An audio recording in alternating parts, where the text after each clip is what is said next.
untuk klik lonceng dan subscribe supaya video saya selanjutnya teman-teman tidak ketinggalan. Terima kasih, langsung saja. Check it out. Pernikahan Kate dan John Kuhlman terasa mencekam saat anak mereka yang masih di kandungan meninggal dunia. Ya, pasangan ini mengadopsi seorang gadis Rusia berusia 9 tahun bernama Esther dari panti asuhan setempat. Sementara anak perempuan mereka yang tuli dan bisu bernama Max dan putra pertama mereka yang berusia 12 tahun bernama Daniel. Esther menunjukkan perilaku bermusuhan dan kejam, yaitu membunuh seekor merpati yang terluka. Setelah Suster Abigail, kepala panti asuhan, memperingatkan Kate tentang hal-hal buruk yang terjadi ketika Esther ada di panti asuhan, Esther membunuh biarawati itu dengan palu dan mendorong tubuhnya ke dalam parit dan menyembunyikan barang bukti di rumah pohon milik Daniel.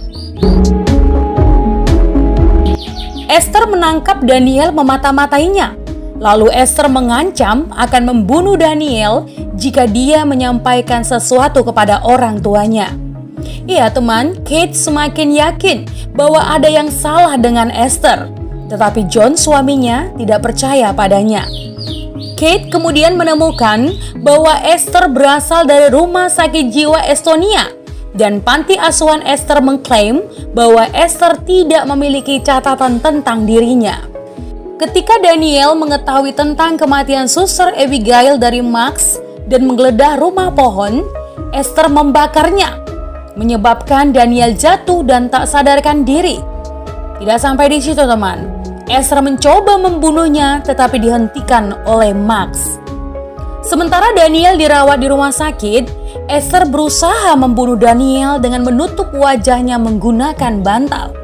Menyadari apa yang dilakukan Esther, Kate sangat marah dan menyerang Esther, tetapi tertahan dan dibius oleh dokter. Iya teman, di rumah sakit, Kate mendapat telepon dari Dr. Farava dari Sarney Institute dan mengetahui bahwa ternyata Esther sebenarnya adalah wanita berusia 33 tahun yang bernama Lena Klammer. Ya, Lena Klammer yang berusia 33 tahun. Ya teman, Esther memiliki kelainan hipopituitarisme, yaitu kelainan hormon langka yang menghambat pertumbuhan fisiknya yang menyebabkan dwarfisme proporsional dan telah mengakibatkan sebagian besar hidupnya dengan berpura-pura sebagai gadis kecil. Dan yang paling mengejutkan, Lena telah membunuh setidaknya 7 orang, termasuk keluarga terakhir yang mengadopsinya. Sementara itu, Lena menghapus penyamarannya dengan melanjutkan untuk membunuh John.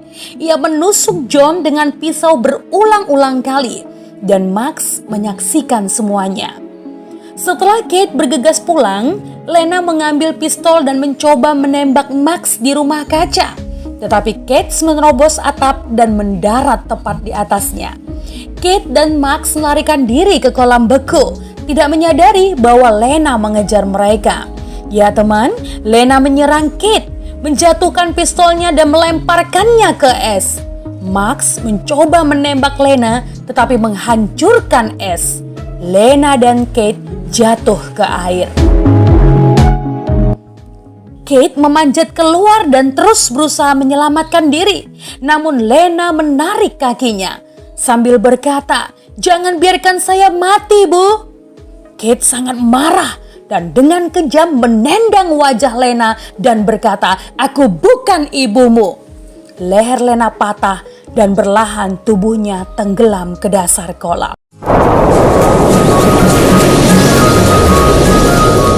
Ya teman, dari cerita tadi, pembelajaran apa yang bisa kita ambil? Ya, jangan mudah percaya dengan orang asing. Kita harus tahu latar belakang orang tersebut dengan baik, apalagi jika orang itu menjadi bagian dari keluarga besar kita. Yang kedua, perhatikan teman-teman dengan siapa anak Anda bermain. Pastikan teman bermain mereka adalah orang-orang baik, orang-orang yang bisa dipercaya. Yang ketiga, di dalam keluarga harus saling terbuka, harus ada komunikasi satu sama lain dan tidak ada rahasia. Sehingga ketika terjadi segala sesuatu yang dapat mengancam atau membahayakan keluarga, segera bisa diantisipasi. Menjadi bijak, menjadi cermat, itu penting. Terima kasih.